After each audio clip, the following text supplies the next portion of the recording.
Kembali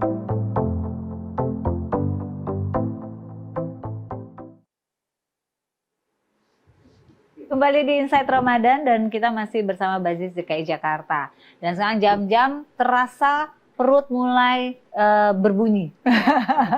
Karena udah detik buka puasa kan.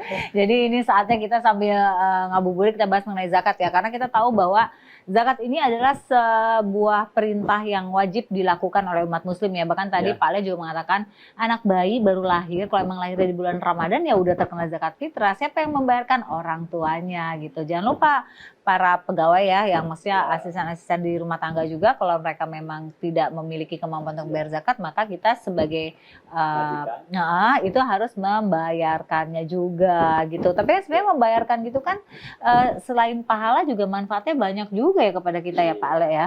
Iya tentunya. Pak Ale, aku mau nanya dong, kalau misalnya dari Basnas dan Bazis sendiri, ada nggak sih program-program yang terkait dengan zakat ini? Ada program zakat fitrah ini ya, tentu kami untuk menggerakkan, menjadi gerakannya, satu gerakan, sehingga potensi yang ada di masyarakat itu betul-betul nanti tampak itu. Nah, sehingga untuk tahun ini kami telah mengadakan sosialisasi, baik itu kepada majelis taklim, kepada masjid-masjid, supaya zakat fitrah itu menjadi suatu gerakan. Sehingga semuanya dilaporkan melalui Bazis, sehingga nanti dana yang terhimpun berapa gitu. Bahkan kami punya target ini. Target zakat fitrah ini kurang lebih berapa miliar ya, besar sekali. Dari zakat fitrah 30 miliaran lah gitu targetan itu. Misalnya kita targetan. Tahun kemarin hanya dapat beberapa puluh juta gitu, atau ini miliaran kita targetan untuk zakat fitrah. Tahun kemarin juga sebenarnya ada miliaran, cuma tidak terhimpun di Bazis. Masing-masing di lembaga-lembaga, hanya mereka melaporkan. Dan sekarang ini pengen langsung masuk ke neraca kami, nanti dari kami disebarkan lagi kepada mereka sehingga betul-betul zakat itu terorganisir gitu. Nah, itu programnya. Apa yang dilakukan untuk supaya orang tuh lebih mempunyai kesadaran ya berzakat melalui Basnas Bazis? Tentu kan itu dibutuhkan ya, awareness itu dibutuhkan ya. Kalau tahun lalu sekian targetnya, tahun ini targetnya lebih tinggi lagi. Tentu kan dengan pencapaian target tinggi maksudnya biar umatnya juga banyak yang terbantu ya gitu ya. Langkah apa yang sudah dilakukan? Pertama tentu sosialisasi ya. Atau sebelum sosialisasi kami mungkin membuat suatu perangkat lah. Perangkat semacam kayak platform itu tadi, kayak platform memudahkan mereka membayar zakat secara online. Nah, kemudian adakan sosialisasi. Kemudian setelah diadakan sosialisasi juga kami tentu harus menyampaikan program-program yang tahun yang lalu, bahwa itu betul-betul zakat itu tersalurkan tepat waktu, tepat sasaran. Nah, sehingga akan menimbulkan kepercayaan. Karena kalau tanpa trust, tanpa kepercayaan, mereka nggak bakal bayar lagi. Nah, sehingga dengan jadi setelah menyiapkan platform atau cara-cara untuk bayarnya, sosialisasi, kemudian menyampaikan bahwa program-program yang lalu itu betul-betul disampaikan tepat waktu, tepat sasaran. Nah, itulah dengan cara itu insya Allah akan menimbulkan kepercayaan dan partisipasi warga masyarakat. Iya. Dan satu lagi nih, kalau misalnya kita sudah membayarkan zakat kita gitu, apakah kita mendapatkan report nggak sih atau laporan? Ada. Kalau bayar ke Bazis, bayar secara online apalagi itu mendapatkan notifikasi. Notifikasi itu bisa kita download bukti setor zakat. Bukti setor zakat itu bisa mengurangi, ini zakat pendapatan nih, bisa mengurangi kekayaan pendapatan bruto pajak untuk bayar pajak. Sehingga dilampirkan di SPT itu bukti setor zakat yang dibayarkan ke lembaga yang resmi itu dilampirkan dalam laporan SPT tahunan untuk mengurangi zakat pendapatan. Nah, itu ada PP-nya, peraturan pemerintah nomor 60 tahun 2010.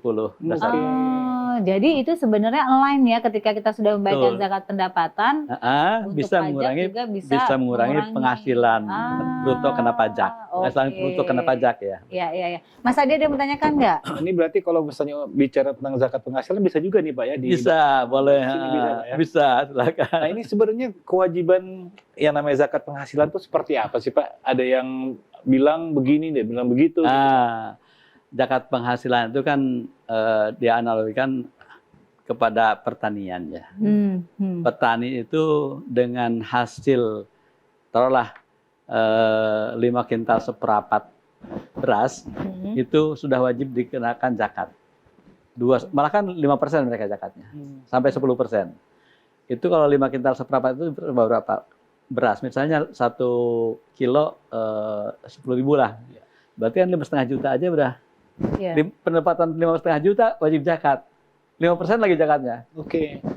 Kita sebagai artis, misalnya sebagai pengusaha, sebagai apa itu, atau karyawan lah, sebulan saya kira gaji mungkin di atas 6 juta ya. Karena UMP aja udah 4, sekian, sekarang udah hampir 5 ya. Di atas itu rata-rata kalau ada. Itu petani saja dengan capek sekian dan nunggunya 3 bulanan minimal itu wajib menunaikan zakat. Kita paling setiap bulan memperolehnya, masa tidak wajib zakat. Nah, maka sehingga zakat penghasilan ini memang dianalogikan pada kepertanian, sehingga wajib dikeluarkan setiap orang memperoleh penghasilan. 2,5% ya Pak? 2,5% mengeluarkannya, tidak 5%, tidak seperti pertanian, tapi mengeluarkan seperti zakat emas 2,5%. Nah, kemudian ini juga sudah diterapkan sejak zaman para sahabat. Kekhalifahan Bani Umayyah sudah diterapkan juga. Alhamdulillah di DKI ini bahkan Pak Gubernur sudah mengeluarkan instruksi kepada ASN-nya supaya mereka mengeluarkan zakat dari pendapatan. Sehingga mereka mengeluarkan 2,5% dari remunerasinya, dari remunerasinya. Ini mungkin juga mau nanya nih Pak, kalau misalnya andaikan nih seseorang misalnya penghasilannya 10 juta Pak, tapi kebutuhan bulanannya lebih dari itu misalnya gitu Pak. Jadi ya masih minus nih Pak gitu untuk bulanan. Nah ini memang ada dua versi, ada dua pendapat. Nah itu ada yang mengatakan dari bruto, ada yang mengatakan dari neto. Tapi kalau dari neto kapan zakatnya? Orang kurang terus. Sehingga kalau zakat pertanian kan dari bruto juga, maka zakat pendapatan pun dari bruto. Pintar-pintarlah berhemat kalau gitu kita ya, agar mengutamakan yang zakat tadi gitu kan, agar bisa kita tunaikan lah ibaratnya ya. Kalau balik lagi nih, karena tadi menanyakan zakat pendapatan nih, kalau zakat emas gitu kan ya itu masuknya gimana? Kalau emas kan katanya kalau emas harta yang diam itu harus ada zakat tuh. Nah itu coba gimana tuh Pak Ale? Ya itu zakat 2,5%, zakat simpanan namanya, zakat emas ya. Tapi itu sampai setahun. Kepemilikan kita setahun, tidak kurang dari 85 gram. Tidak pernah kurang. Jadi kalau masih kurang tidak pernah kurang. Di awal 80 gram sampai di akhir tahun itu tidak kurang, bahkan mungkin lebih gitu, tidak kurang. Tapi kalau sempat kurang, berarti dari ini lagi awalnya. Dari awal lagi dia kurang. Misalnya bulan apa, nanti setahunnya bulan apa gitu. Jadi 80 gram itu kepemilikan stabil ya. Pokoknya setahun nih misalnya dari Januari ke Januari 85 gram tidak berkurang bahkan bertambah ya karena kepada zakat emasnya. Nah, jadi sebenarnya kita harus melek nih sahabat ya. Kita harus melek bahwa ternyata ada zakat penghasilan atau pendapatan, kemudian ada zakat buat harta-harta emas-emas ya yang mungkin sahabat pada terkumpul cukup banyak gitu. Ini memang harus ada hitungan zakatnya. Tapi balik lagi ke kita, tema kita kali ini zakat fitrah gitu ya. Kalau kita bicara ngomong zakat fitrah nih, tentu kan sesuatu hal yang menjadi sebuah kewajiban ya. Nah tadi juga Mas Adi juga bilang bahwa kita nih orang tuanya harus ngajak kepada anak-anak ya gitu ya. Nah mungkin Mas Adi bisa cerita atau sharing sedikit pada saat ngajak, pernah nggak sih ngajak anak-anak, kan anak-anak 7 tahun dan 5 tahun nih, udah ada nggak sih momen ngajak mereka yuk gitu, kayak diajak gitu? Diajak sih ya, gitu, tapi jujur memang masih pada begini-begini gitu. Tapi memang minimal mereka udah melihat itu akhirnya menjadi sebuah kebiasaan dan mudah-mudahan bisa dilakukan setiap tahun, mereka juga terbiasa terus ya nanti ya mereka jadi ngerti juga gitu. Itu sih yang paling aku coba di rumah sama anak-anak. Betul, karena kan biasanya kalau anak itu kan melihat apa yang orang tuanya biasa lakukan ya. Jadi kalau dilihat nih orang tuanya nih setiap kali Ramadan akhir nih ngajak saya ke masjid. Mungkin sekarang usia-usia anaknya Mas Adi masih cuman baru bengong-bengong gitu ya.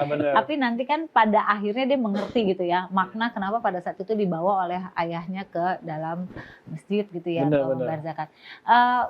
Ada nggak sih sebagai influencer tuh sebagai seorang sosok selebritis juga gitu bahwa ingin mengajak atau ada gerakan-gerakan mungkin dari Mas Adi dan teman-teman untuk yuk pentingnya kita bayar zakat, mungkin kita berbagi terhadap sesama gitu. Ya yang pasti mungkin ya dari pemahaman saya gitu ya Pak ya, namanya tadi juga Bapak bilang bahwa itu ada hak orang lain gitu kan, banyak saudara-saudara kita sesama umat Islam tentunya, sesama muslim dan muslimin. Jadi kita memang mengingat bahwa itu ada hak mereka di situ. Sebisa mungkin kita ingat juga untuk membersihkan diri kitanya Ya, juga. betul. Gitu. Jadi memang kalau bisa kita lakukan gerakan ini bersama-sama gitu, karena memang penting lah, bukan cuma untuk kita tapi juga buat orang lain. Betul. Nah itu ya membangun kesadaran ya, karena kan kita tahu nih anak-anak muda sekarang nih banyak yang menjadi influencer ya, dan justru ini yang pentingnya adalah bagaimana kita bisa menularkan kebiasaan baik ini bahwa zakat itu adalah sebuah kewajiban, jangan sampai kita menunda-nunda sampai akhirnya tadi Pak Ale bilang lewat waktunya, udah nggak bisa diputer ya. Baik, nah tentunya sekarang juga sahabat Insight jangan lupa untuk teman-teman yang ingin berbagi, berdonasi di bulan Ramadan ini langsung aja teman-teman lihat ada QR code di layar televisi Anda, nah langsung aja Anda berdonasi melalui QR code itu di scan ya, dan langsung aja ditulis donasi berapa yang ingin diberikan kepada teman-teman dan saudara-saudara kita lainnya. Nah jangan lupa nih sambil nonton Insight Ramadan gimana puasa kita hari ini, mudah-mudahan masih bertahan ya, tinggal di detik-detik akhir nih ya kan. Jangan lupa sambil menyiapkan bukaan untuk keluarga dan jangan kemana-mana karena kami akan kembali setelah yang satu ini tetap di Insight Ramadan.